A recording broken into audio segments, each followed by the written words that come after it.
Ang pinaka-importante po sa buhay ay malalaman mo pagka ikaw ay nasa gitna ng matinding pagsubok. Tama po ba? You will never know what is your priority and what is more important if you have it all.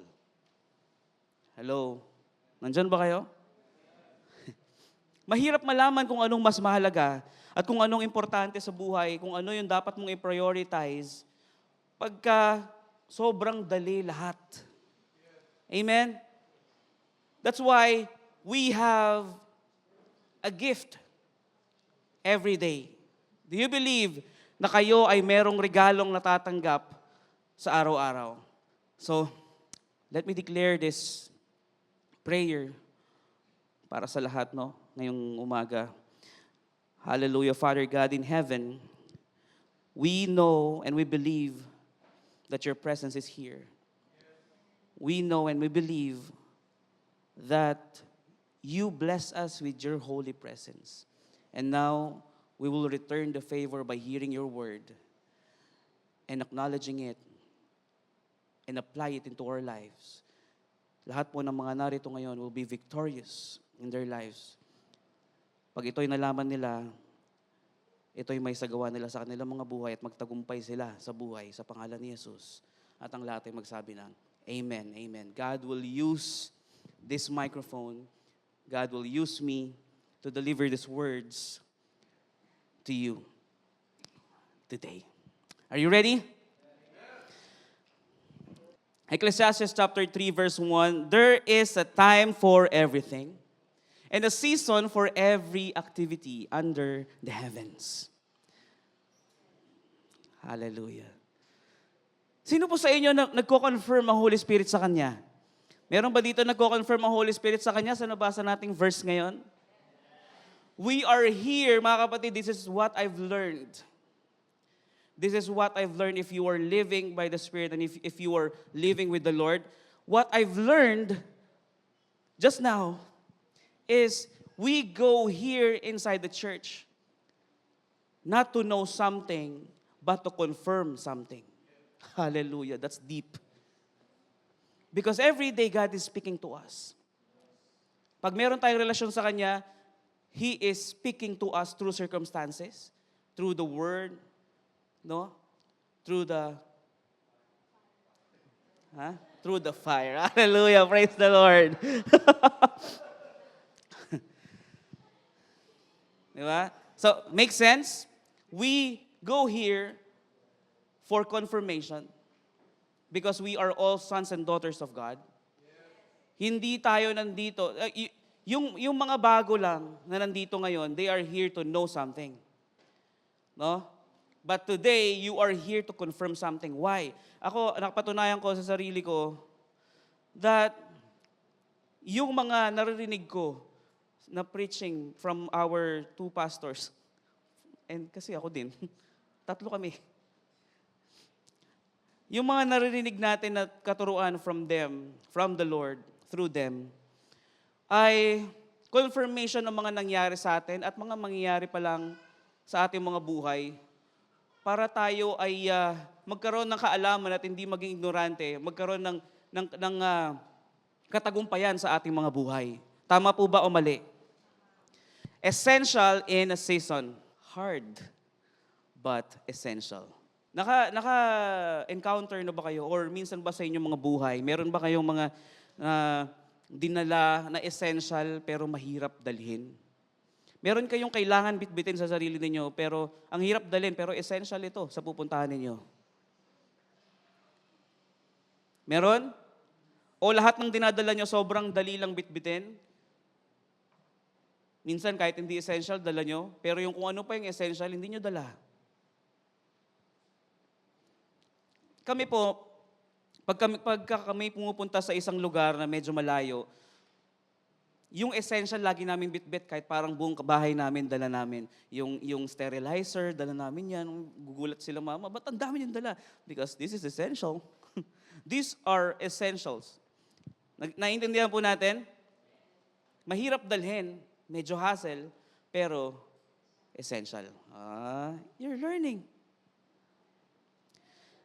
Tandaan po natin to, kaya ang title natin is Essential in a Season or Essential in Seasons. No? Because nothing is permanent except God and His promises. Amen. Kanina, while we are singing the desert song, naintindihan nyo ba kung ano yung mga pinagkakanta natin kanina? Ano yung sabi dun sa first verse? This is my prayer in the desert when all that's within me feels dry. This is my prayer and my hunger. My God is the God who provides. And this is my prayer. Ang haba pala niyan, no? In the fire, in weakness or trial or pain, there is a faith proof of more worth than gold. Yan, di ba? Nakita nyo, doon sa unang verse ng kinanta ni Brooke Fraser, this is my prayer in the desert. When all that's within me feels dry. I know, mga kapatid, alam ko at alam ninyong lahat na lahat po tayo dito, pero lahat po tayo nakakaramdam at nakakaranas ng parang sobrang dry ng buhay. Tama? Yung tagtuyot, because nothing is permanent except God and His promises. Amen? Yung nararamdaman natin ngayon, you feel dry, you're encountering trials. No, that's not permanent. God promises that nothing is permanent. Ano yung una? God's promises, yung una, nothing is permanent except God and His promises. Nothing is permanent except God and His promises. Now, I am testifying, and now I attest that God promises that nothing is permanent. Make sense? Kasi binasa natin kanina. There is a time for everything and a season for every activity under the heavens. So there is no permanent in this world. Amen? Nung Wednesday, pinag-usapan po namin ay tungkol sa God is greater than the highs and lows. Or you are in a high ground today, na feeling mo nasa peak ka na ng career mo, o yung business mo, o yung pag-aaral mo, feeling mo nandun ka na sa high ground, pero that's not permanent. God is greater than your highs. God is greater than our lows. Hallelujah. God promises that everything we are going through right now is only a season. Amen? Season lang yan. Di ba? Sabi nga, ang buhay ay weather lang. Amen? Ang buhay ay weather lang. Mas sa tingin nyo ba mabubuo yung salitang yon kung hindi nangyayari talaga? Bilog ang mundo. Madalas nating naririnig yan, tama? Tapos pagka meron kang nakairingan, sasabihin sa'yo, maaaring nasa taas ka ngayon, pero bukas luluhod ang mga tala. Di ba, no? So sabihin mo sa katabi mo, you are just in a season right now.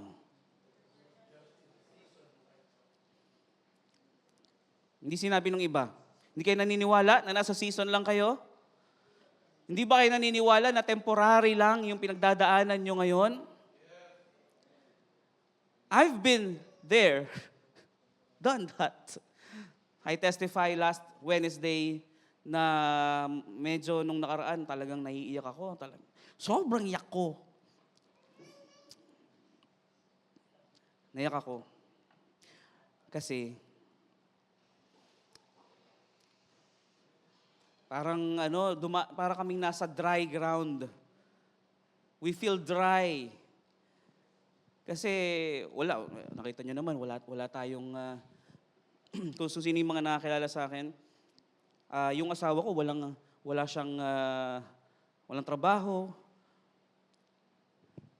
Ako po, meron namang kahit papaano natatanggap. Pero kung kukumpitin namin talaga, I will be transparent to you guys, okay? Talagang kulang. So parang yung savings namin, imbis na nadadagdagan, nauubos. You feel me? You feel me? May natatawa, ibig sabihin parang nararamdaman din nila. So I'm praying, sabi ko, Lord, what is your plan? Ano pang gagawin ko? I'm praying for a breakthrough. Mag-usap kami mag-asawa, sana magkaroon tayo ng projects, no? O project this coming month. Wala pa rin. No? So, nung subok ako gumawa ng page, binenta ko ng mga gamit ko sa bahay. Aba, walang pumonsin doon sa binibenta ko. Siguro mas maganda talaga sa marketplace. So, post ko sa marketplace para lang magkaroon kami ng alam niyo yun, ng savings or karagdagang income. Then, sabi ko sa asawa ko, anong gagawin ko? I need to do something because I am a father of the family. Alam niyo yun? Ako yung padre de pamilya, I need to provide. Pag siya kasi nagtrabaho, mahihirapan yung dalawa naming anak. So, papray ako.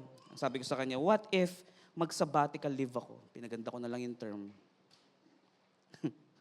What if mag-sabbatical leave ako and I'll try to look for a job and, do what I need to do as a father. Because I need to provide.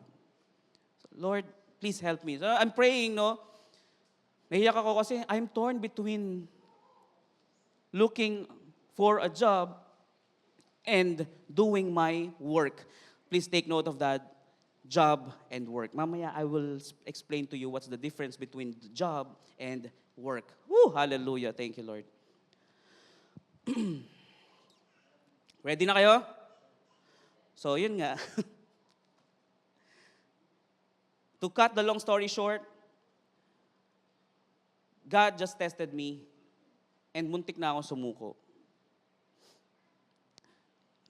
So, I feel sorry for myself and for you guys. Kasi kung siguro hindi ako nakinig sa Lord at hindi ako naging sensitive, siguro ngayon, nandiyan na lang ako nakikinig sa mga nagtuturo. But the thing is, eto na. Seasons got power. May kapangyarihan sa season na nararanasan natin. Amen? Seasons guarantee change. Sabi mo sa katabi mo, it will guarantee change. Whether it is good or our opinion, bad. Because there's no such bad things in the kingdom of God and from the Lord. Wala pong masama na bagay na ginagawa ang Diyos. But life is very opinionated. Tama po ba? Kung ano ang opinion mo sa bagay na ito, yun. Maganda for me, pero para sa'yo pangit, hindi ko na problema yon. It is your opinion. Tama? Di ba? Dati sinasabi natin whether it is good or bad, only God knows. Now, we want to straighten up that whether it is good or in our opinion, bad. In our opinion. Sa opinion lang natin, masama. Only God knows. Amen? And it will definitely change. Yung season natin dito yung weather, no? Yung weather natin dito sa Pilipinas, merong summer at saka rainy season. Ano pa? Christmas season. Di ba? Meron pa, New Year season. Valentine season. Dami nating season.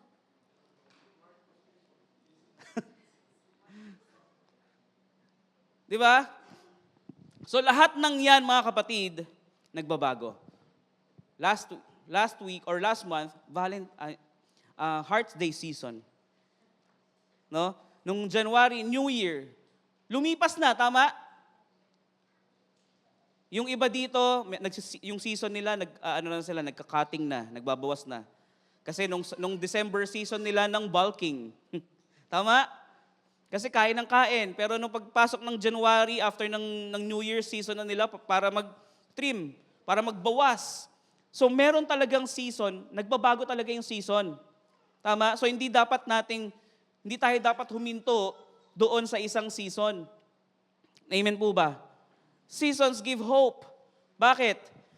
Kasi pag December ngayon, alam mong Pasko, alam mong malapit na mag-New Year. So nagkakaroon ka ng pag-asa. Amen. Ano na ngayon? March. Ano yung inaasahan mo sa mga darating na buwan? Ako, yung hope ko, malapit na ako mag-birthday. Tama? Nakaka-relate ba kayo? May sense yun. Hindi yun basta-basta lang, mga kapatid. It's not just.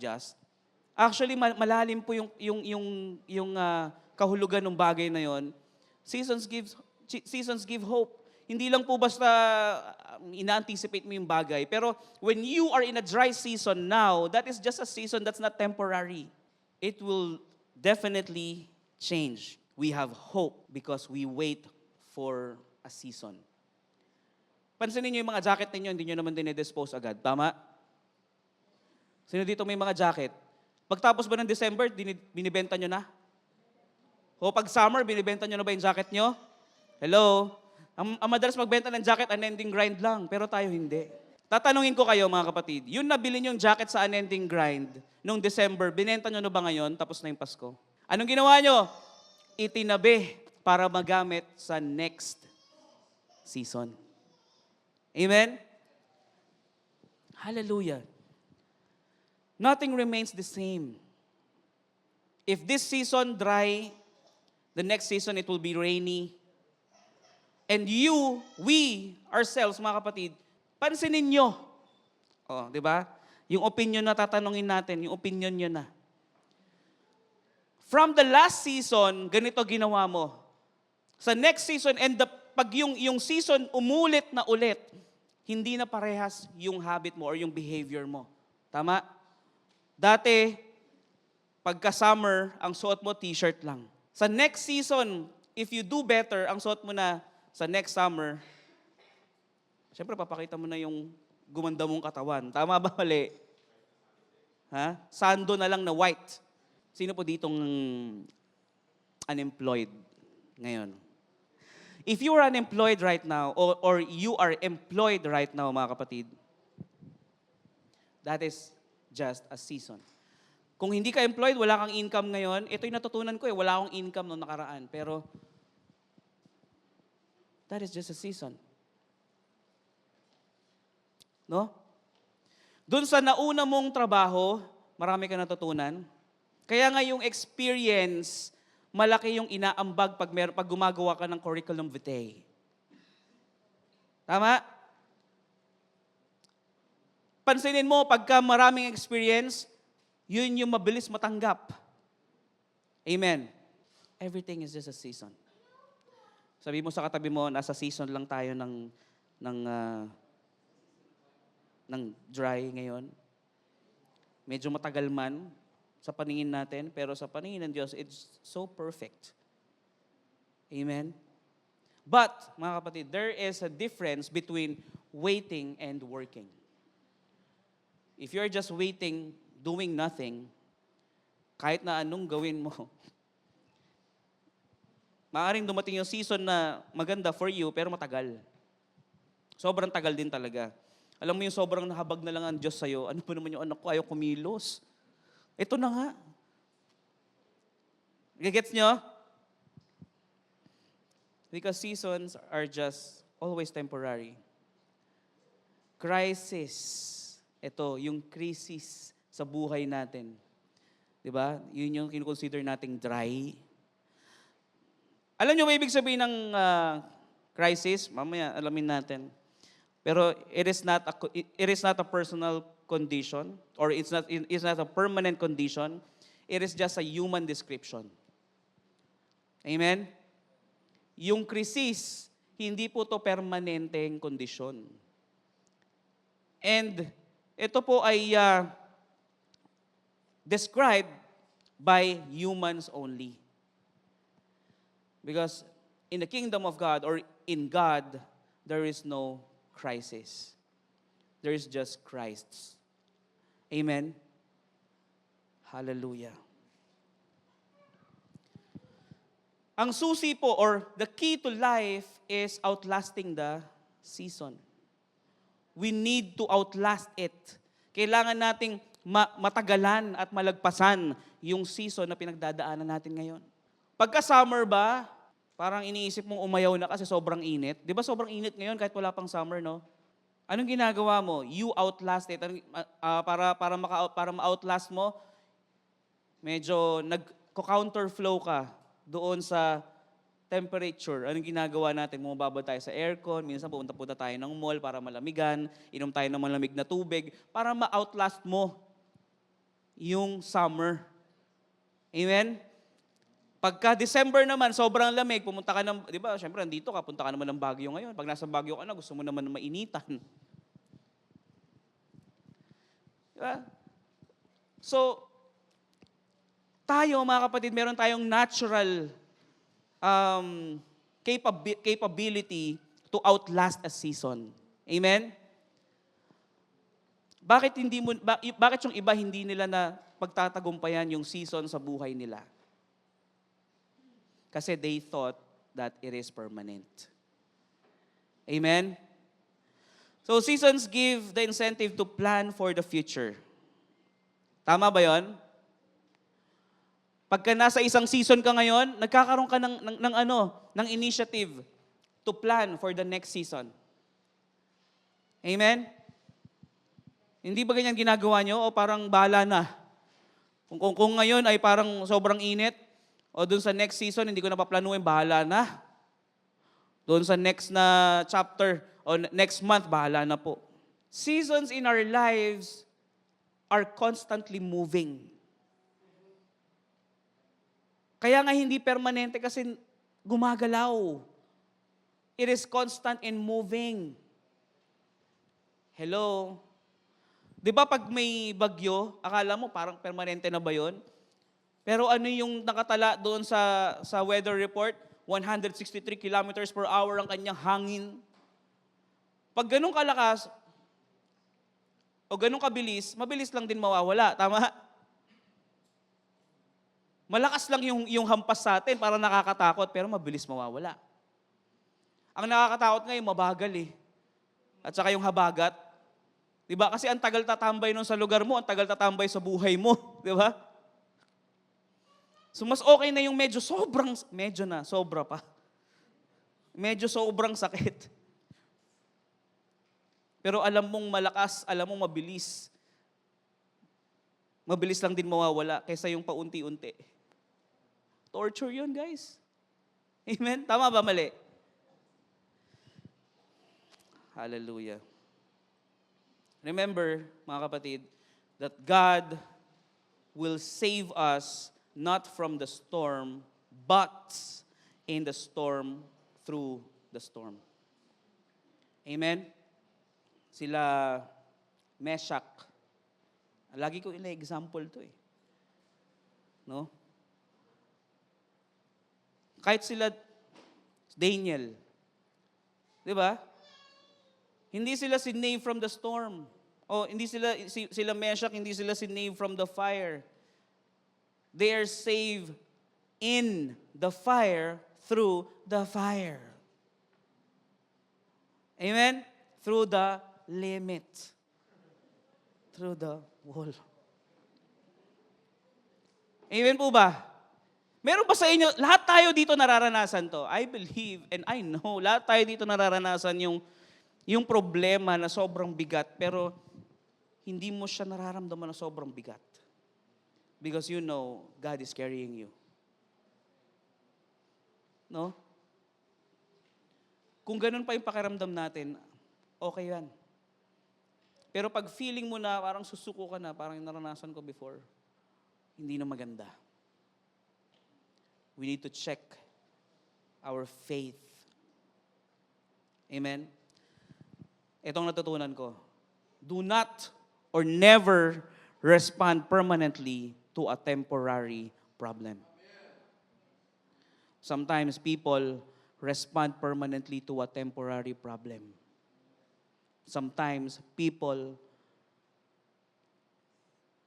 they tend to decide permanently to temporary emotions. No?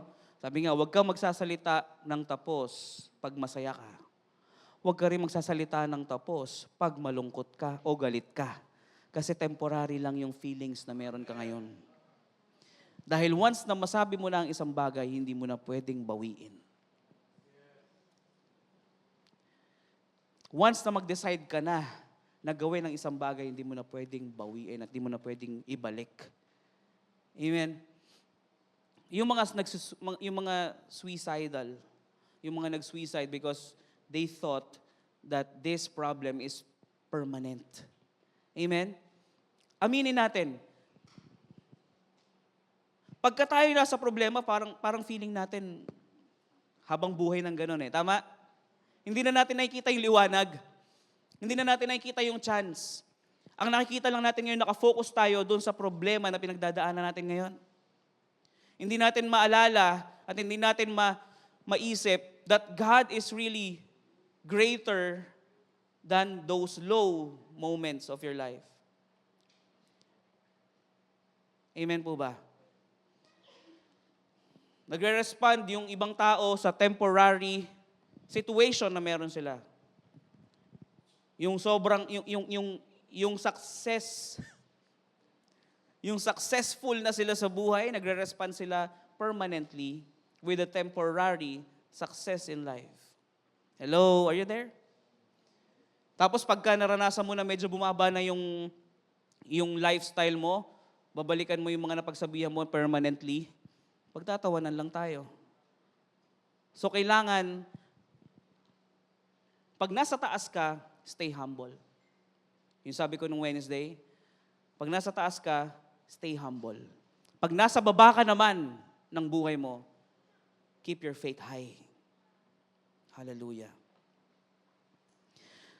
Ecclesiastes chapter 3 verse 4. Kung tutuloy natin yung binasa natin kanina, a time to weep and a time to laugh.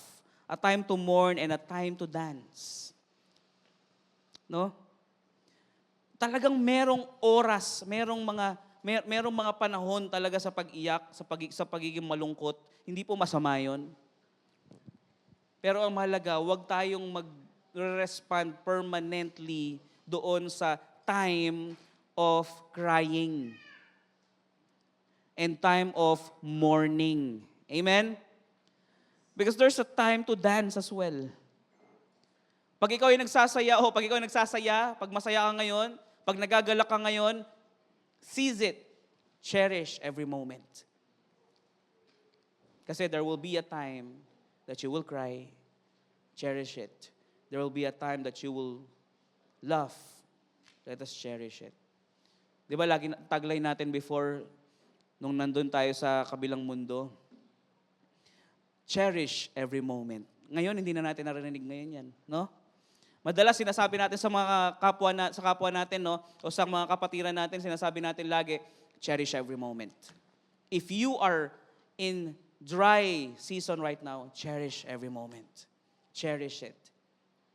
Kasi lahat nagmo-move, lahat lumilipas. Amen po ba? A time to get and a time to lose. A time to keep and a time to cast away. No? Meron ding time, meron ding season sa pag-earn. Meron ding season sa alam niyo na, di ba? Nauubos talaga resources natin eh. Amen? Pero pag nandun ka sa season ng ikaw ay nag-earn, make the most out of it. Ask the Lord what to do with all the earnings that you have. Amen? Para pag dumating yung time na naubos lahat, Hindi mo tatanungin ng Lord, Lord, anong nangyari? Amen po ba? Nakaka-relate po ba ang lahat? Sa pananampalataya natin sa Diyos, tayo dapat ay nabubuhay, hindi sa kung anong meron tayo. Kaya kanina, it confirms, doon sa sinabi ni Pastor Nikki, na huwag tayong manangan sa kung anong meron tayo ngayon. Ang dapat nating hanapin is the narrow gate. Amen po ba? Kasi nothing is permanent. Lahat po talaga lilipas. No? Kasi either of the two, mga kapatid, yung dun sa low moments mo at sa high moments mo, parehas pong delikado. Do you believe? Parehas pong delikado yung high and low. Dun sa high, ang tendency mo, pwede ka ng medyo maging kumpiyansa at manangan ka na sa sarili mo kasi kaya mo na lahat eh. Tama? Doon naman sa low moments mo, ang delikado doon, parang feeling mo hindi na kaya ng Diyos o parang wala nang pakialaman Diyos sa buhay mo, kaya ka ngayon sobrang baba. Remember, again, uulitin ko, season are constantly moving. Amen? And it confirms also dito sa verse na to, Genesis chapter 8 verse 22, sabi, as long as the earth endures, no, seed time and harvest, cold and heat, summer and winter, day and night will never cease. No? As long as the earth endures, hindi po titigil yung gabi at ang umaga. So darating talaga sa buhay nating mga Kristiyano o sa buhay nating mga tao ang gabi. Pero ang pinakamaganda doon, laging may umaga. Amen? Ezekiel chapter 34 verse 26. And I will make them, the places all around my hill, a blessing. And I will send down showers in their season. They shall be showers of blessings. Gishmei Baraka. Ibig sabihin yung showers of blessing, mga kapatid, it is also a season. Yung showers of blessing na natatanggap natin ngayon, season mo ngayon yan. No? So, hindi po laging Pasko. Diba laging sinasabi natin, hindi laging Pasko. Hindi laging may showers of blessings. No? Well, huwag kayong matakot na, naku, baka dumating ang panahon nga na wala na akong matatanggap o wala nang blessing na darating sa akin. It's okay. Pag dumating yung panahon ngayon, enough yung na-store mo for the season na darating. And you will survive. Naranasan po namin, and I can prove it true. Meron po dito sa atin yung mga nakakaranas din yan, no? Na dumaan sa dry season, pero nakasurvive sila, na-outlast nila yung dry season. Ngayon, nakakaranas sila ng showers of blessings. Amen? So may tamang panahon at mayroong kanya-kanyang panahon talaga ang buhay ng tao. Ang mahalaga, mga kapatid, is you are acknowledging the Spirit of God into your lives. Kaya nga, we go here to confirm kung anong pinagdadaanan natin ngayon. No?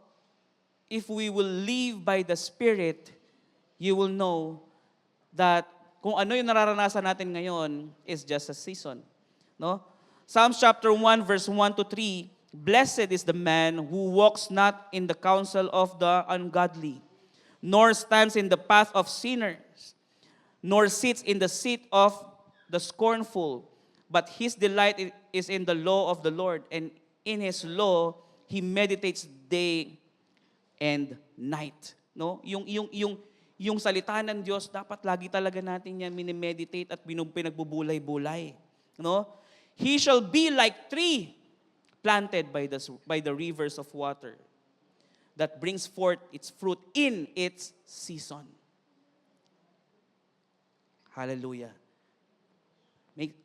Does it ring a bell? Ang isang puno, hindi lagi may bunga.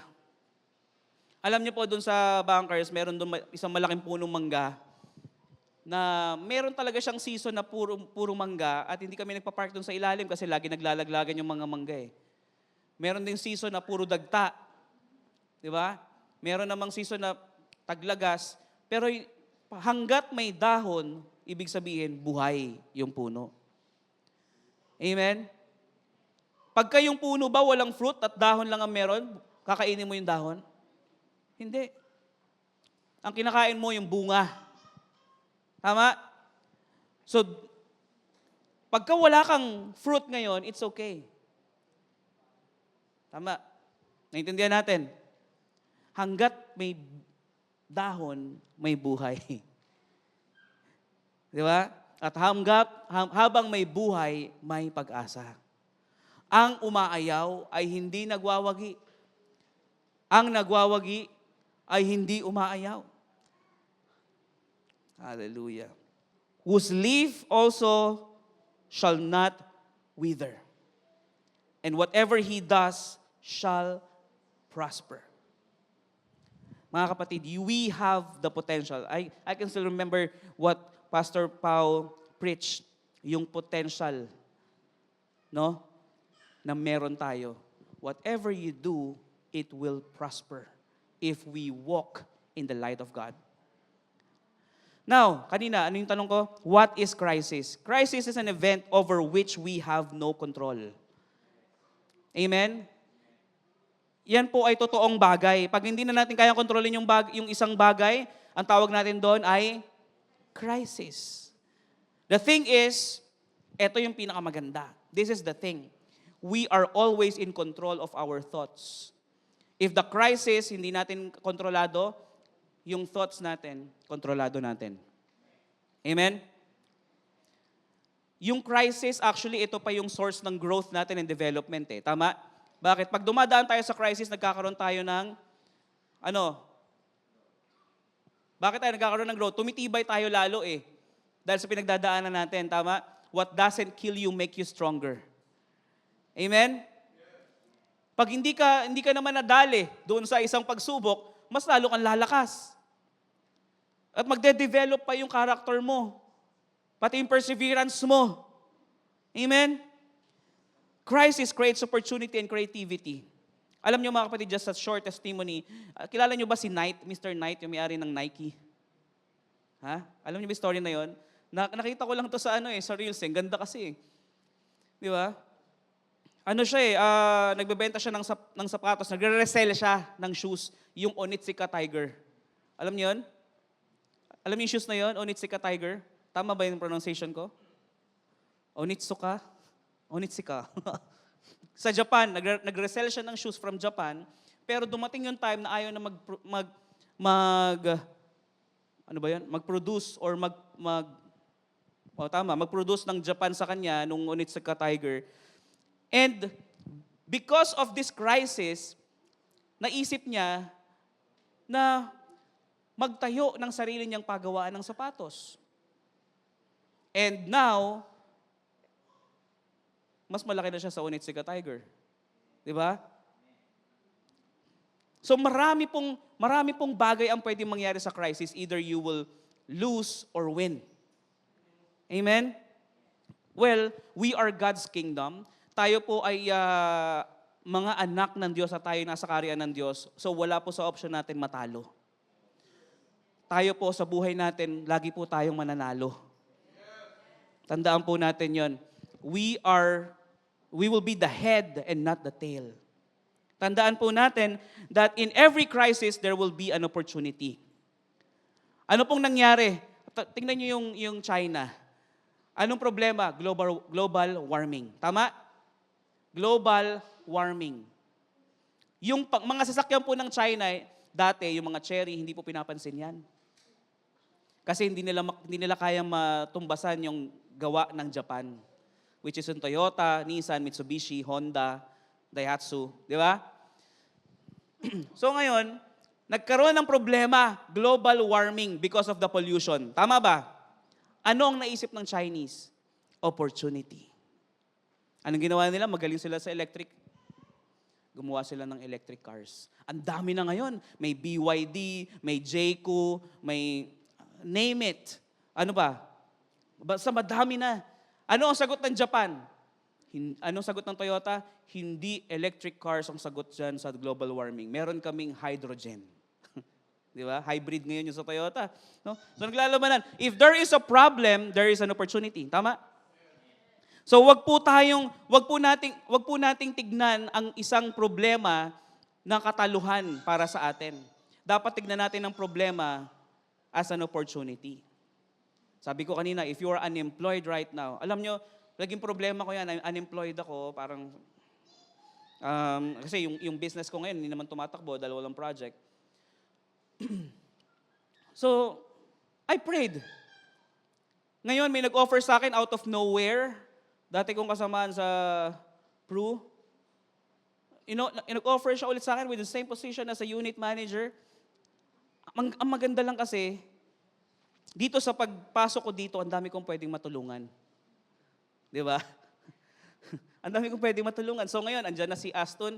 So naipasok ko na siya ngayon sa akin as financial consultant. Andyan si Jade, yung aking asawa. Di ba? Tapos, sino pa ba yan? Meron pa ba? Sino? Si Bricks pa pala. Di ba? At tapos, may aspiring pa tayo, si Edison. Di ba? Yung mga unemployed, relax lang kayo. It is just a season. Darating din ang season ng shower of blessing sa buhay natin lahat. Amen? Hindi po tayo pare-pares ng timeline. Amen po ba? Now, meron pong effect yung crisis. These are the negative effects of crisis. Ano yung una? Fear.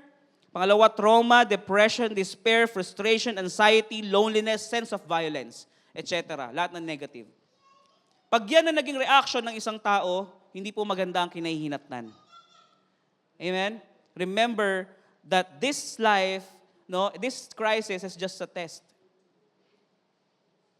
Tingnan niyo mabuti. John 16, chapter 33. These things I have spoken to you, that in me you may have peace. In the world, you will have tribulations, but be of good cheer. Sa ibang translation, take heart, because I have overcome the world. Ano yung sinabing world dito?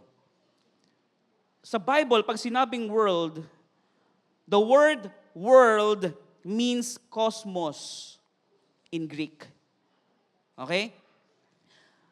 Means governing system, personal power of control, system of influence, cultures of this world.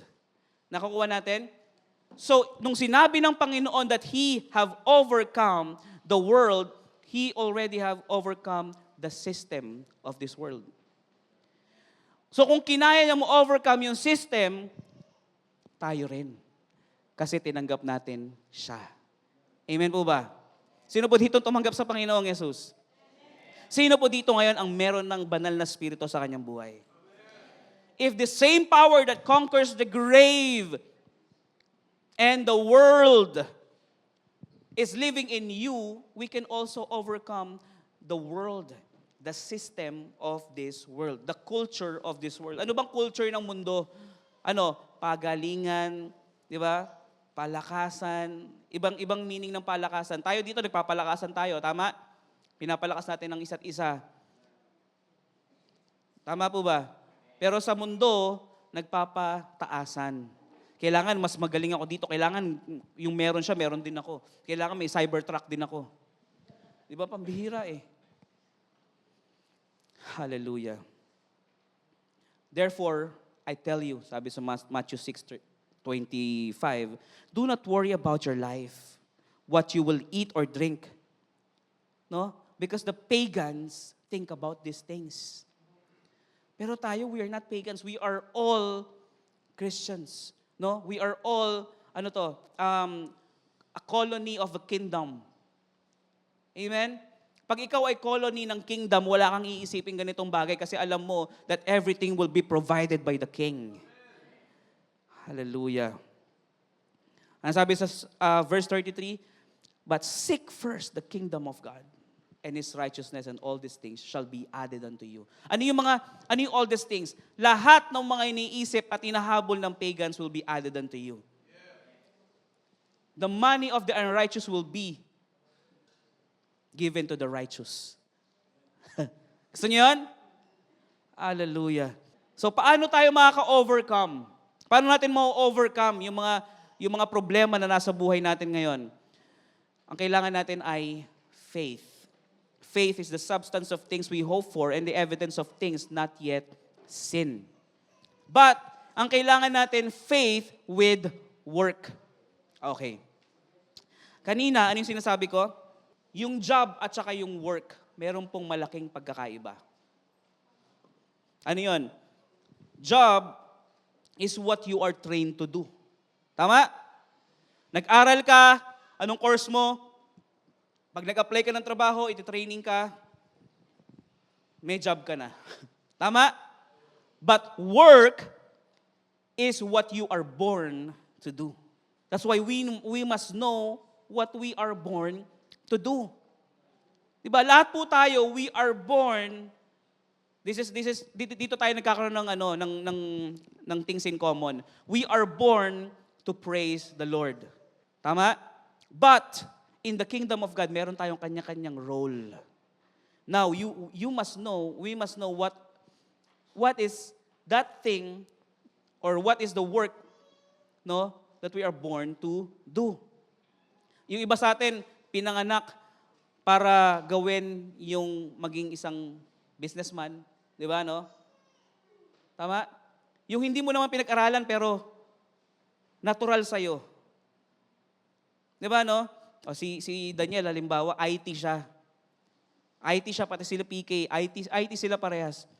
Ang layo doon sa pagre-resell ng jacket. Tama? Ang layo ng IT sa garments.